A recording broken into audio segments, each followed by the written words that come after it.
There's a recording in progress. That's the first announcement. Second, we have two new executive board members. One is Laverne Sheehan has agreed to step up and take over as executive secretary. And Bob Hildebrand has agreed to step up and take over as program chairman. I'm grateful to both of them. Welcome to the executive board. And I look forward to working with both of you in the future. The next announcement I want to make has to do with our club's, I guess I'd call it a pre-endorsement process. We're going to do the endorsement process the same way we did it last time, which was quite successful.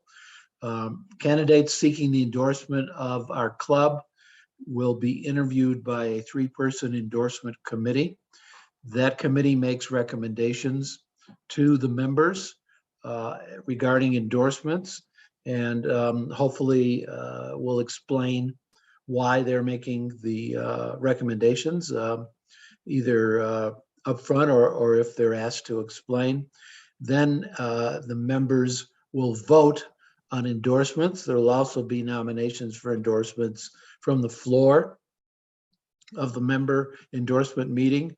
If everything runs smoothly, the endorsement interviews will occur prior to our next meeting, which I believe is March 26th. And then on March 26th, once again, everything being equal, we will have the members vote on the endorsement. So that's the plan going forward. The next announcement is really me just deferring to our esteemed regional director, Ellie Kay, who is here, who has asked for a few minutes to talk to us about information that she's just got about KDEM and the upcoming election process. So I'm going to turn it over quickly to Ellie Kay, keeping in mind we have a lot to do. Thank you, Ellie. Not a problem, because I have to go to another KDEM meeting at 3 o'clock, so I'll make it very quick.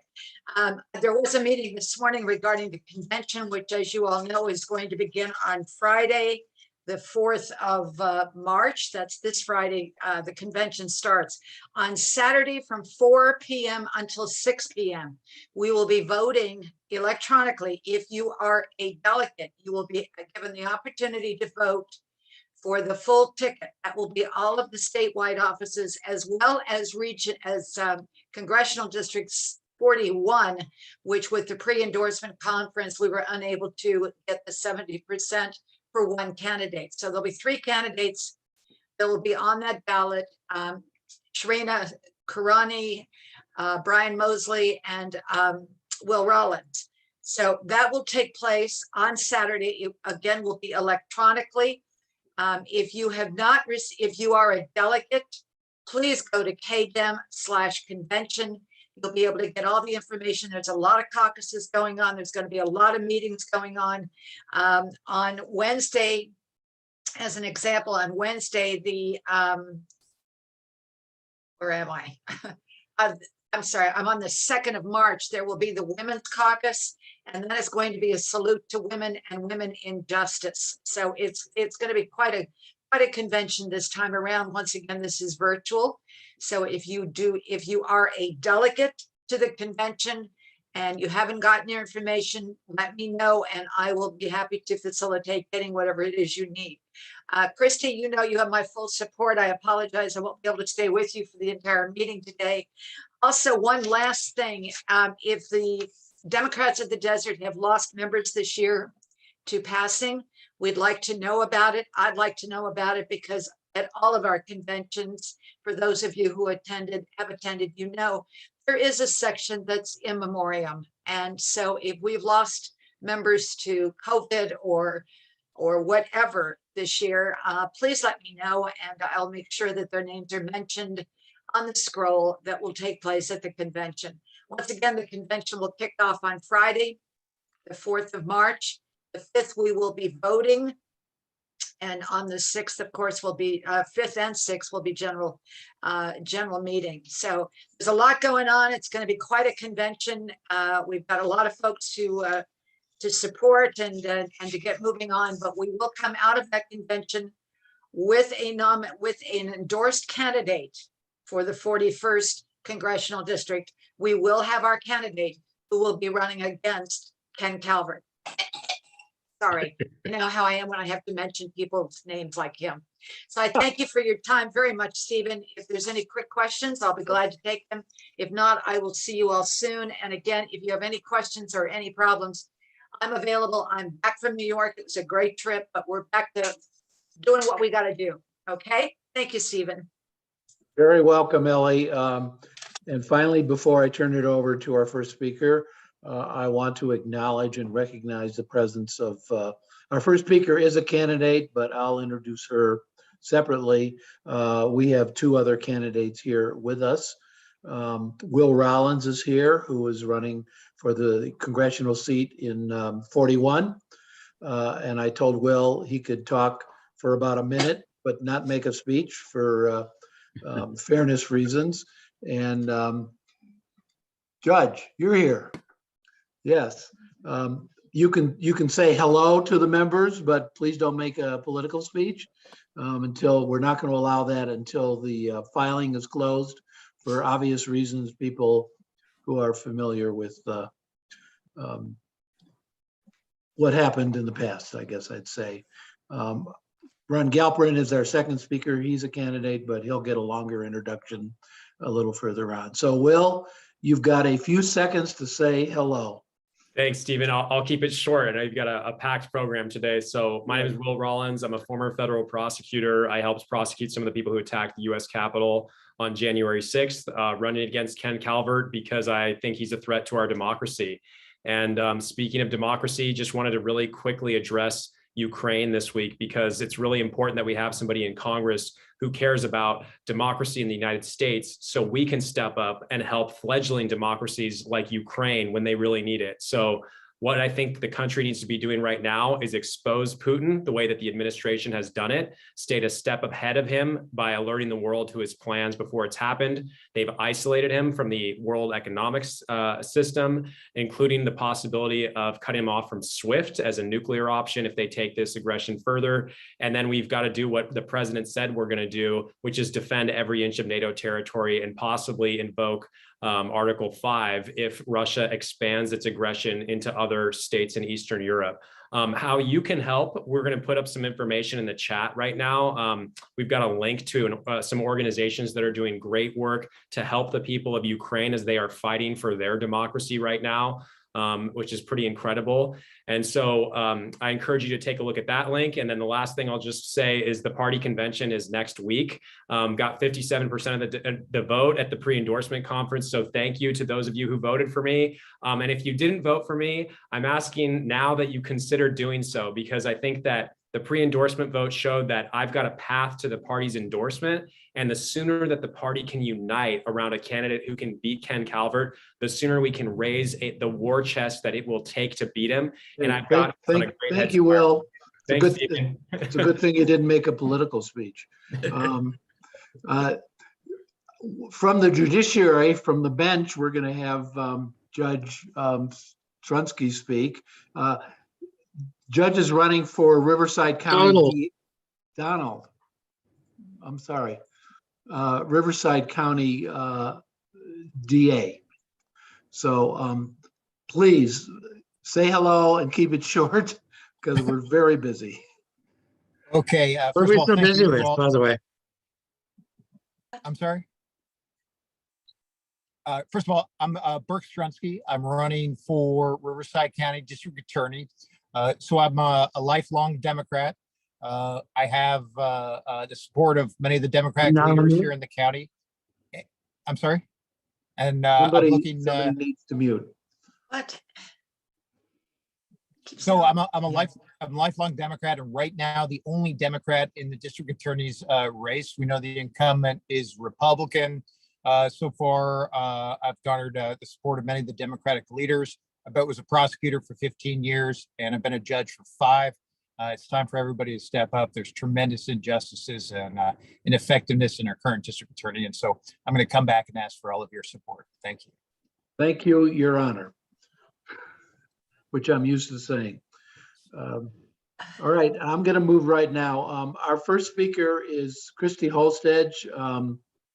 This is probably somebody who does not need a long introduction to this group.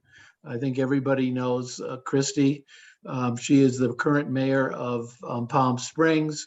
She is running for the state Senate, and she's going to talk to us about the new district lines, which are confusing at the least and sometimes incomprehensible at the most, and try to explain to us what the new lines are and most importantly, what they mean to Democrats. So Christy, you're up. Thank you so much, Stephen. It's great to be here with all of you and see so many friendly faces, familiar faces, and it's always great to be with Democrats on a Saturday afternoon. And thank you all for all of the work that you've done over the years to change some of these districts, right? So I'm just going to give you a brief overview of what we're looking at for the Coachella Valley. I'll tell you a little bit about the changes to the Assembly district that I'm running for, and we can talk about state Senate and just the politics of those districts. And then we can talk a little bit about Congress. So overall, you know that the Coachella Valley was redistricted in a way where obviously we were split up for our congressional district. The state Senate, the state Assembly district, and that congressional district share a similar line, splitting the Coachella Valley up through La Quinta. So Indio being on one side and La Quinta being on the other side. And I think there are pros and cons to this. Obviously, we're not used to not having Congressman Raul Ruiz, our fearless Democratic leader who flipped that seat. I think that there are strong arguments that the Coachella Valley is a community of interest, which is what the state looks at when drawing these lines and redistricting. By the way, I'm going to put it looks like I can't share my screen, but I'm putting in the chat the link to WeDrawTheLineCA.org, and you can see the final map there. And there's feedback, I think, somehow. So, and I'm sorry, I have a sinus infection, but campaigns don't stop, Democratic values don't stop, and we're here to flip these seats and win. So here I am. So please bear with me with my voice. And so it's hard that we're no longer together in a congressional district, but it also leads to the opportunity to have 2 votes for Coachella Valley issues. And I think that can be powerful if you look at, the state Senate or state Assembly, that we need 2 votes on the Salton Sea. We need 2 votes on the environmental crisis that we're facing as a desert and as a district, right? Being on the front lines of climate change here. So I think that there are some good wins that we can get out of having 2 seats. And then obviously the opportunity to get Ken Calvert out and elect a Democrat, and to have that be such a close race now is an incredible opportunity. So I want to tell you a little bit about in detail the Assembly district that I'm running for and what's changed. And we can talk a little bit about state Senate and then the congressional district. And Stephen, if it's okay, I'd love to ask Will to follow up with me and just share any information about, because he knows those lines and the data really closely, and we'll ask him not to campaign. But Will, if you can, since you're the candidate and you're on, and I'd love for you to talk about that district, Stephen, if that's okay. No, that's fine, so long as Will promises not to campaign and just be his usual informative self. I promise no campaigning. It's force of habit there. So I'll just describe what happened with the lines. So it used to be called California, and thank you, Christy, for inviting me to just make these comments, because I have been in the weeds on what happened with our new congressional district. So it went from 42 to now 41 is the new name of the congressional district. It goes from Norco and Corona, Woodcrest, Lake Matthews in the northwest part of the district, through Temescal Valley, down the 15, Lakeland Village, Wildemar, Menifee, parts of Lakeview, and then all the way up to Calimesa. So it looks a little bit like a W if you look at the district. And then if you go out east on the 10, it cuts out a little bit and then goes back to Palm Springs, Rancho Mirage, Palm Desert, Indian Wells, La Quinta.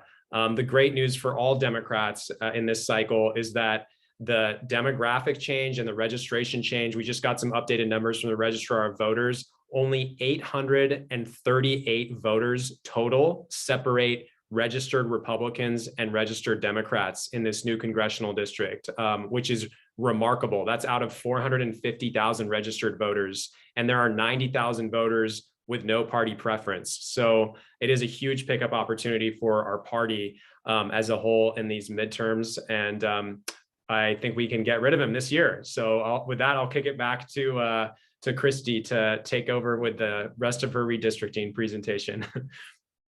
Thank you, Will. The candidates always know the details so specifically for their districts. So thank you for being an expert there. So for state assembly, I'll just share that the district also has changed significantly because of redistricting. Equality California did a lot of advocacy at the redistricting commission to keep the LGBTQ communities of interest together, especially the cities of Palm Springs, Desert Hot Springs, and Cathedral City. Our last assembly districts actually had Cathedral City and Desert Hot Springs with Eduardo Garcia's district. And so because he has a voting rights district or a majority Latino district, those were included in his district. And that has now changed. So the former assembly district was AD 42. We are now AD 47, Assembly District 47. And it keeps that Western Coachella Valley together. So it's from La Quinta all the way through the Coachella Valley, now adding Desert Hot Springs and Cathedral City. It still includes Idlewild. It includes the high desert, so up through Joshua Tree. It no longer includes 29 Palms, so that was excluded out. They wanted to put it with other military bases, and so that's good news for Democrats because that's a very red area. And then it goes through Banning, Beaumont, and Yucaipa. So it's an interesting assembly district as we have a number of sort of unique communities, but you can imagine that large geographic area and sort of the high desert, the Western Coachella Valley, and then Banning, Beaumont, Yucaipa area. So in terms of how the numbers have changed, it's great. We've doubled our Biden win number, especially with the opportunity to add Desert Hot Springs and Cathedral City to our district. Those are, 3-to-1 Dem cities like Palm Springs is. And so that really adds a lot of Democratic voters, as well as losing, 29 Palms and other areas of that district. So right now it's a huge opportunity to flip this seat. You'll know that we had incumbent Chad Mays, who is the Republican turned independent in the state legislature. He announced that he's not running for re-election. And so this is a completely open seat. And it's a Democratic seat for the first time. And I know Ellie Kay's heard me say this a few times, but because of the work of organizations like Democrats of the Desert, and LEK and doing voter registration and, building the Democratic movement in the Coachella Valley, we really do have now a Democratic seat that was not there before. And so, like I said, Biden won this district by almost 7 points. So a 7-point advantage that Biden won by. The Democratic registration of the district is 5.25, so over 5 percentage points. And that is up from 2.6 from the last district. So before it was very, very close. It was hard for a Democrat to win. This is still a close district. We actually think it's one of the closest districts in the state for state assembly races, but it's winnable and we are going to win. So I'm not here to campaign, even though I have my info here, but it's better than my City Hall one. But I just wanted to describe that race. So I am the only Democrat running in the race, and completely agree with the points made before. What an opportunity to consolidate Democratic voters, to consolidate the Democratic movements and all of the party efforts, right? That's how we win these seats. We've lost before fighting, between Democratic candidates. And I always hate to waste Democratic money, right? When our true enemies are the Ken Calverts out there, and we need to work together to come together to flip these seats. And we can do it now because of all of that work that's gone before. And frankly, the population change. We're seeing a lot of people move from LA, San Francisco, more metropolitan areas or urban centers to the Coachella Valley. So it's a huge, I think that we'll even see more that was counted than what that was counted on redistricting. All right, well, I want to leave a few minutes now for some questions, and I'll start it out. And I have the same question to ask both Christy and Will, although they have different answers because they're running for different offices and geographically different. With the registration inching and tending towards Democrats in both the areas, what do each of you feel is the key factor that's going to tip this election for the Democrats? And I would suggest, Christy mentioned when we draw the lines in the lobbying, one of the things you mentioned, Christy, was communities of interest in holding the LGBTQ communities together. It seems to me by bringing in Palm Springs and Cathedral City and Desert Hot Springs, that's kind of a cohesive component of both districts, both of you guys. And I'm just curious what you think is going to be the key in both your races to flipping it the way we want. So, Will, would you like to go first? Sure. Thank you, Christy. So turnout. The turnout is going to be huge. And if you look historically at what happened in the old 42 in the midterm elections, 2020 was a record year for turnout. And it was 350,000 people who voted in that presidential election. But if you go back to 2018 and then 2014 and then 2010, the number of voters who turn out in midterms drops by 100 to 150,000 voters every midterm cycle. And so if we can energize the Democratic base and get them to turn out in the new 41, which is basically a 7 to 9 point swing in registration for Democratic voters, we can win. And the great news about California 41 is that a full third of the electorate has never had to vote for Ken Calvert before. So we get to define him in a sense, right? And so having a really clear contrast with him is going to be a crucial part to winning in November. And I think, with your help, we can really get those turnout numbers in the Coachella Valley way, way, way up, where historically they're very high.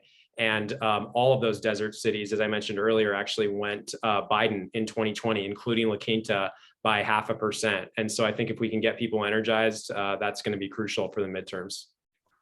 Christy, how about yours? Thank you. Completely agree. I mean, everyone who's running in a midterm election is just looking at Democratic turnout and looking at, how excited Dems are going to be to vote, how Biden is doing with the electorate, what the situation that we're going to be in June or November will be in terms of inflation and the economy, and, that now this Russian war and all of these factors. So, yeah, I'm really enthused for my race because we do have more of the Coachella Valley in this race in this district, where I have better name ID and people know about our work. And so for us, it's just going to be relying on DOD and so many of the organizations to turn Dems out and to make those arguments and really to do the hard work of chasing ballots, collecting ballots, turning them in for people, reaching people where they're at, right? We're still in a pandemic. Unfortunately, this is my second election I've now run in a global pandemic where, especially our electorate that's older doesn't feel safe, even sometimes knocking door to door, right? And so it's going to be a unique election and we're really going to have to turn out the vote. One thing I'm excited about is the opportunity to work together in campaigns. So, with the congressional district, having the same almost boundary there in the Coachella Valley, right? Having this race will be able to leverage our resources to really hopefully work together to turn out. Let's flip some seats in the Coachella Valley. We've been represented by people who don't represent our values, who vote against things like no on minimum wage, no on LGBTQ rights, no on women's rights, all these issues that we care about on climate change. So what an opportunity, but it's just going to be that much harder and that much more work making the argument for our voters. Thank you. I'll take a few more questions. I see that Dennis Sheehan has his hand up. So I'll go to him first. If anybody else has any questions, raise your hand here, the little yellow hand, and I'll try to get to you. Thank you, Dennis? Stephen. My question is, it seems at the national level, you've probably all seen this and read this and been exposed to it, but at the national level, the previous president seems to be losing following and maybe believers, if you will. So an awful lot of people are probably wondering, gee, was I that really foolish to tie myself to what this man was talking about? And I have at the national level heard people say, perhaps if Democrats were a whole lot more less judgmental, less preachy in their rhetoric and campaigning, it might be beneficial just now where we can get these people into our tent. How does a thought like that translate to local campaigns, please, by any of the candidates that are present right now? Thank you. I'll talk about mine first and see if the other candidates have input.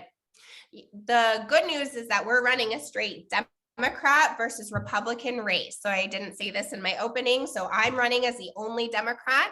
And then Greg Wallace is running as a Republican. He's Chad Mays's district director. He's worked there for 7 years. Prior to that, he ran Brian Nastandy's campaign for Congress against Congressman Ruiz. He was previously a declined to state, and he just re-registered as a Republican. 2022, what a year to become a Republican. The party is doing so many great things. And so just tell you how I feel among friends. So, for me, this is a Democrat versus Republican race. And I think that obviously the Republican Party in California is floundering. Frankly, they have very little power in the state assembly and the state senate. Their party is disorganized to be able to target these seats in the way that the California Democratic Party can to flip the seat. I've already raised $300,000. That's from the power of labor groups and Democratic organizations and, all of these endorsing organizations. So, I think for these races, especially, we're going to see that even the Republicans, and so we have large independent or declined to state populations in these districts, right? And so I think that we're going to see that they, are not the party of Trump, that they aren't, as extreme, especially in the Coachella Valley, as Will noted, by how Biden won those cities. Talk about Yucaipa or some like really deep red areas. That's a different story. But yes, I think you're continuing to see the whittling away of the power of the Republican Party, except for that base, that 30% base. And I'm never going to win those votes, but I really am hoping to win the votes of the pro-science, the pro-vaccine, the pro-good public policy, the folks who believe in our values. I think that is going to be a broader population and coalition than just those Democrats, because, yes, Greg Wallace, are you the party that's going to abolish Roe v. Wade? What are your values on that? Will, Right. unless there's other questions, I want to move, because time goes so quickly here. I could talk about this for hours. I want to thank Christy and Will. I'm sure we'll have more and more conversations very soon with both of you. We look forward to hearing from both of you in a more campaigny kind of context. I'm going to move to our next speaker. I have a little introduction here because some of you may not be familiar with Ron. Ron is running for he's a statewide candidate, statewide. Ron is the twice elected controller of Los Angeles. And I'll put in my own little editorial here. Los Angeles has a government that's bigger than a lot of states, I will tell you. He's become known for his world-renowned approach to accountability and transparency. Ron opened up the city's checkbook for all to see in terms of full disclosure, and created an index of the most important measures of equity in Southern California, and addressed the most pressing problems in Los Angeles, including housing, homelessness, and the climate. Ron and his husband is a rabbi named Zachary Shapiro, are the proud dads of young twins, Maya and Eli. How old are Maya and Eli? They're almost 30 months. Oh, well, you have both your hands full, I see. Oh, Yeah. yes. So You learn to be an octopus. yes. So this is our first statewide candidate we've had talk to us. So Ron, the floor is yours. Well, good afternoon, Democrats. And what a pleasure it is to be with you. And looking forward to being able to do this in person in the not too distant future, especially in the beautiful desert. As you mentioned, I've served as controller for the city of LA for the last 8 years in that elected role, and now running for state controller, first citywide LGBTQ elected official in LA. Also the first in my family to be born in this country. My father was a Holocaust survivor and a refugee. And my parents came here to achieve a better life. And thankfully they were able to do so. But we know that so many other individuals and families are struggling each and every single day. And that's why we come together as Democrats, because we really care about issues of equity. We care about issues of opportunity. We care about doing justice and about creating a better future. And that's also why I am running for this job of state controller. I think we all know the past 2 years have been especially tough with economic and food and housing insecurity, inadequate access to medical care, deep racial inequalities, an environment and a climate in peril. And how do we address these challenges? And certainly we do so with better public policy and clear priorities, but also with budgeting and spending that truly reflects our values. And the job of a controller, be it on a city level or be it in the state, is to make sure that that money is transparent, that it is accountable, that it is effective. And that's what a controller is supposed to do, control. I'm proud to have revolutionized the office in Los Angeles. And if you go to lacontroller.org, you'll find what was our city's first open data initiative that now has really expanded exponentially. First of all, the open checkbook of our city, 10 million transactions, all there, searchable in every way you can imagine. Every vendor, every item that we've ever purchased in the last 10 years. You can even type in the word, let's say glove, and you'll see every glove that we bought, who we bought it from, what we paid for it, be it the lizard handling gloves at the zoo or the welding gloves worn by those at our Department of Water and Power.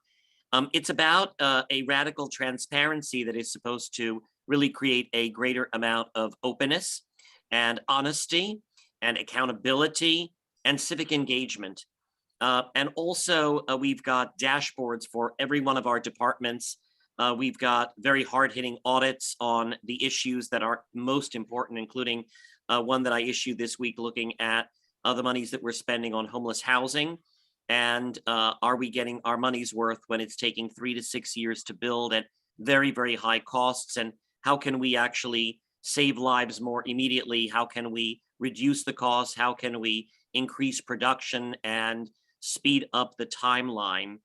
I also launched a comprehensive COVID-19 resource hub, which has got hundreds of different resources that we keep updated all the time with little boxes that you can click. For example, if you're an owner, if you're a renter, if you're an immigrant, if you're a freelancer, that take you to a whole world of different resources that are out there. And Stephen, you mentioned the Equity Index, which I created. And it's really a first, and it is going to continue to evolve in many ways. But what we did is we wanted to do a dive into each of our neighborhoods and look at a whole variety of measurements of equity, because we talk a lot about it, but what does it mean? And how do you actually measure it and move the needle? Looking at what are the number of owners versus renters, what's the rent burden, proximity to toxics, education levels, income levels. And with time, we're going to be adding more and more. But what the idea of this is to really give you a picture of what are the challenges that are greatest to particular communities, and how do we set goals for what we want that metric to be, so that we can actually begin to measure when we talk about seeking to improve equity, which is so absolutely crucial. I've also done a lot of work in terms of equity when it comes to those who actually work for the city, and tremendous inequities that still exist, not just in LA, but in every city and in every county and in the state government, when it comes to women who are underpaid compared to men, when it comes to those who are part of communities of color that are consistently underpaid, even within government, even within democratic administrations and democratic cities and counties. And so we have to look at the mirror and say, how do we really change this? And the state controller has a tremendous role in overseeing the more than $250 billion a year that the state spends, but also, as you might know, serving on 78 boards and commissions, including State Lands Commission, the Coastal Commission, the massive pension funds that are CalPERS and CalSTRS, the Franchise Tax Board, apportionment of tax credits for affordable housing, bond measures for just about anything you can imagine, transportation and schools and water, natural resources, and much, much more. I'll just say that I am very proud to have the support of our current controller, Betty Yee, of John Chung, many elected officials up and down the state, lots of Democrats. I've been a Democrat my whole life, actually serve on the DNC now. I'm an officer of a group called Democratic Municipal Officials that I don't know if you know about, but our job is to really gather up Democrats who are in elected positions locally across the country, to uplift them, to get more of them elected, of course, and to make sure that they are reflective of what our values are. And I'm the one person in this race who actually is a controller and has been one. You can check out more at ronforcalifornia.com. I know that some of you are delegates coming up for our convention, and would be grateful for your consideration. And I got some time for questions if you've got a few moments. Well, I'm going to start you out with two questions. Please. Who are your opponents, particularly Republicans, if you know? I mean, who else is running for the office? Sure. And secondly, my second question is, I've never really paid the most serious attention to the state controller's office because I knew Betty Yee and that was an automatic vote. But what are the issues? What are the big issues that come up in the state controller's race that voters should pay attention to? Sure. Well, as far as other candidates in the race, there are two other Democrats, and then there is one Republican. One serves on the Board of Equalization up from San Francisco, and one actually is a council member from Monterey Park in the San Gabriel Valley. And then the Republican is actually quite well funded and has been getting money from Republicans all over the country. They are hoping that this might be their one chance to pierce the democratic armor of our state. And we, of course, have to make sure that we put up the strongest Democrat and make sure that that does not happen. Historically, sometimes, positions such as this or insurance commissioner have been more likely than any other kind to be a Republican, and we are a very Democratic state, more so now than ever, thankfully. But we still have to be very much on the alert and make sure that we keep that blue wall.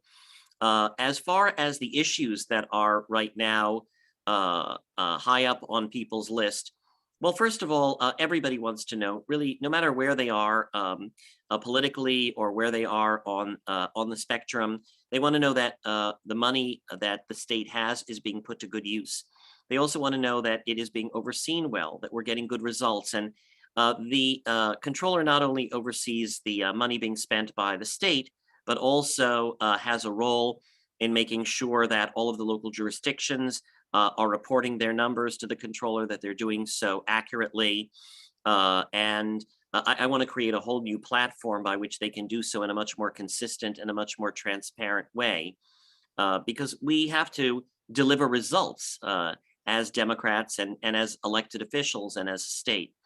And of course, the many issues that that we all talk about and that we are all concerned about, almost everything in one way or another goes through the controller's office, and the controller has the ability to oversee, to do audits, to opine, to help sponsor legislation in partnership with legislators, to testify or to support or to oppose, among other things, and has a pulpit that is statewide, that is a very powerful one in being able to be an advocate.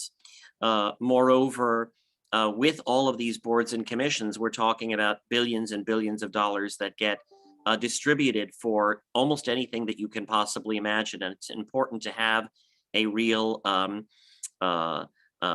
clear picture and a real vision of how that ought to be distributed in an equitable and in an effective way. I'm going to be very focused on particular issues of homelessness and housing and how we can improve that across the whole of the state. Also issues relating to climate change, issues looking at how we can get more money for our schools as well. We have consistently underfunded compared to other states, and we see what the results have been. And that's just sort of the tip of the iceberg of the many ways in which a controller can make a difference. Is Prop 13 reform an issue? Certainly, that is an issue, has been an issue, will continue to be an issue. And that's something actually that I've taken a deep dive into. As we know, when Prop 13 was passed in 1979, the intent was to make sure that, particularly people who had been in their homes for a long time and had gotten older, didn't have to then end up selling their homes because the property taxes were going out of control. Interestingly enough, though, what has occurred since then is, while back then the majority of property tax that was paid by commercial property owners, that's kind of flipped on its head.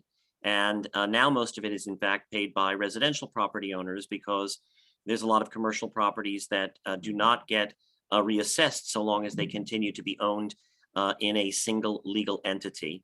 There's a real loophole there, especially because I can have a piece of property in an LLC. I can transfer 1/3 of it to you, Stephen, 1/3 of it to you, Nancy, 1/3 of it to you, Robert. But because nobody has actually acquired more than 50%, it doesn't trigger reassessment. And that is an issue that is long crying to be remedied. Right. I believe there was a ballot proposition that proposed excluding commercial property from the protection of Prop 13. I don't think it passed. Maybe my recollection is wrong. No, your recollection is largely correct. Yeah. I think that there are a couple of different approaches to this. I mean, one is what has been discussed in terms of split roll. The other is to also look at, interestingly enough, it was the legislature after the passage of Prop 13 that defined what a transfer within a legal entity was going to be. It was not Prop 13 itself. And the legislature said they defined it as when more than 50% is transferred to a transferee. And there is some, these little, just a few words can make a very huge difference in how something gets interpreted. And, there's been some discussion about whether that gets changed.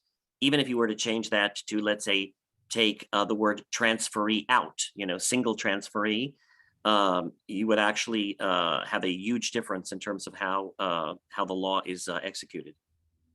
I have one more question. I'm accustomed when we get voters' handbooks every couple of years when there are ballot initiatives on there. One of the Mhm. things it always includes is a section in the description called financial impact. Yes. And I'm just curious who in these voter handbooks, which are supposedly neutral in terms of their description, who's the author of these financial impact statements? These are, there's an office of the legislature, and also through, Secretary of State. Of course, our elections happen through the Secretary of State. It's not the controller that typically will come up with these impacts. Some of these are, easier to actually predict than others. I know, for example, one of the things that I do as controller for the city of LA is before a budget even gets proposed and put together, one of the things you've got to do is financial forecasting. And we bring on economists, including a bunch of university economists, to all kind of give us their opinion of where they think the economy is going and what they think the financial impacts of certain decisions are going to be. Some of it is a science, and some of it, admittedly, is a little bit of guesswork. Okay. Are there any questions for Ron? If you have a question, would you raise your hand, please? I don't see any hands. I've asked all my questions. I see a hand for Carlos. Oh, yes, he's up in the, Hey, Ron. he's up in my corner. Carlos, yes. I've met you in your office in LA before. I was involved with a nonprofit, Valley Community Healthcare, and you were very, very Oh, I helpful. love them. They're terrific. Yeah, they are terrific. I was board chair for a while. Great organization. But thank you for your help. My question Their is about executive director, I think, just retired after many years. Yes. Yep. Many, many He years. was wonderful. She was unbelievable. Paula was just great. Anyway, but her successor is well prepared too. So my question is about macro issues. But Yep. the Fed is doing with interest rates, what's going on geopolitically and wars, and Yep. how do you factor all of those issues into money management? I mean, it's pretty hard to predict what all the things that might happen. I mean, earthquakes happen, Putin happens, Yes. the Fed happens. Well, for example, we do our financial forecasting each year for in preparation for budget season, in the city of LA, and we issue those predictions in February. And we have traditionally been very right and very accurate because we get a lot of different opinions, and we use a lot of well-established methodologies to do that. Well, guess what? 2 years ago came COVID, and it came upon us in large part starting in March of 2 years ago. And we ended up having to issue another financial forecast because things changed very, very quickly. It's not typical, but that does happen. Interestingly enough, we ended up doing okay because the federal government pumped a lot of money into local governments, as we all know. First with the CARES Act, then with the ARP, and now with infrastructure that is coming forward. But we also know that those infusions of money are not going to last forever. We know that California, for example, which has a budget surplus, which is lovely, surpluses do not last forever. And it's, the job of the controller to sometimes be the serious one in the room and say, hey, you need to be a little careful about how it is that we spend this money. But I think we are looking at some real questions in terms of what happens right now. We know that unfortunately inflation is upon us. For the first time in a very long time. It's going to put a lot of upward pressure on wages and on the when you look at, for example, most cities, most counties overwhelmingly what they spend money on is for wages. We're in the service business when all is said and done, and there's going to be a lot of pressure on that. How that affects various pension funds, I think we have yet to see. We know, for example, the cost of fuel, the cost of just very building materials is up. I think we have to be a little concerned, actually, maybe a lot concerned about what that's going to mean in 2 years from now when a lot of the federal dollars run out, which is why I'm urging caution in terms of how many commitments we make, both on the local level as well as on the state level. Thank you. Anyone else like to ask questions of Ron? Very, very informative. Few minutes. Thank you. Thank you. Thank you so much. Oh, no, thank you very much for coming by. And like the other candidates, we may be hearing from you again soon. So, Well, and I look forward to hopefully seeing you all in something other than the Hollywood Squares that we've been experiencing of Zoom, and how nice it will finally be to do so. Right. So we have 5 minutes left, and I'm going to make my Take own care. Thank you. campaign speech and break the rules that Will and Christie said, but this is not for any particular candidate. The complacency that usually arrives, as Christie noted, or I think it was Will or Christie, that turnout drops dramatically during off-year elections.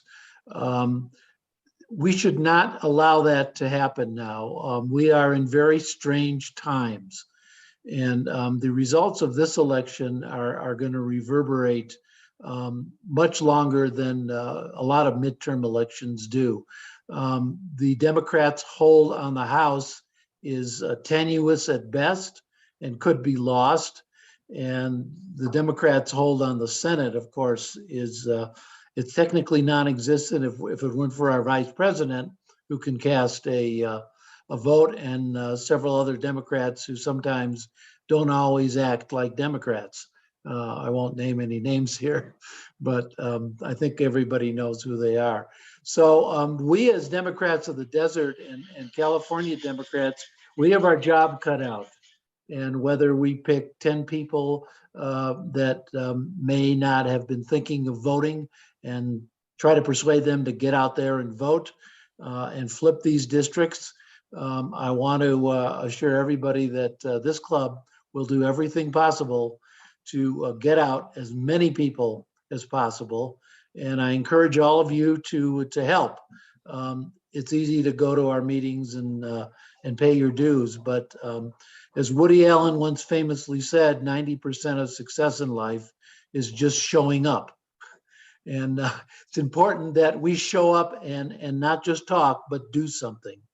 So that's my little speech for today. If anybody else, I'm going to open the floor. Anybody else in our membership wants to say anything right now, now's the time to do it. I want to welcome Laverne and Bob Hildebrand to the executive board. And thank you, Laverne. If that's it. I have one thing, Stephen. Oh, sure. Hi, Melissa. Hi. Absolutely. We're hosting an event for the fabulous Eleni Kounalakis on the 27th of March, and we're gonna put that information up on Facebook. It's going to be a really special event. There's going to be a very special guest, Senator Boxer. So it's going to be a lot of fun, and I hope you guys can make it. And it's going to be in person in March on the 27th. I have my own Eleni story. When I was running for Congress, I bought a booth at that was when we had in-person conventions, and I bought a booth at the convention, and her booth was right next door to mine. So we got to know each other for about 3 or 4 days. We were together there, and that's something that got to know her a little bit and her family. Well, she and Marcos now have a home here and have been spending a lot of time here. And we were both gushing about how much we love living in the Coachella Valley and how amazing just the energy is here, and how hard we're going to be working on turning what's not blue to blue. So she's going to be working with us. She's actually said she'd help me work on some fundraising sources for other local candidates. So Okay, all Stephen, right. Oh, yes, Robert, is my microphone on? it surely is. Correct me if I'm wrong, but our next meeting in March will be the last Saturday of March. And we are hoping to have our 3 congressional, or are there 4? It looks like it's going to be 3 congressional candidates back to talk to us. The nominating committee of our club will have met and interviewed all of them. All right, you're correct. If everything stays on schedule, then we're going to have a very busy endorsement committee go through the candidates and make recommendations and vote on those at the March 26th meeting. I haven't scheduled any speakers yet because I want to make sure that we finish our work Right. before we do that. But it's certainly my plan to lead off with the 3 congressional candidates and possibly more people. Hopefully you'll finish your work, Steve. Because, Hopefully, yes. because otherwise we've got to bounce those people to the 4th Saturday in April. The primary is the first Tuesday in June, and time is getting shorter for them and for Yes. us to make an endorsement. Yes, but I can always call a special membership meeting Okay, to hear the 3 candidates. I mean, if people want to hear them, and I surely do. I surely do. I want to give everybody an equal opportunity to campaign and express their position. All right. Anything else before I wrap it up? My hopes are for peace soon in the Ukraine, and that everything that President Biden is doing will work, and all of our NATO allies. And thank everybody for coming, and thank you very much. And feel free, everybody knows how to reach me. Phone lines are open and my email's open. Thank you very much. I might turn this thing off. Goodbye.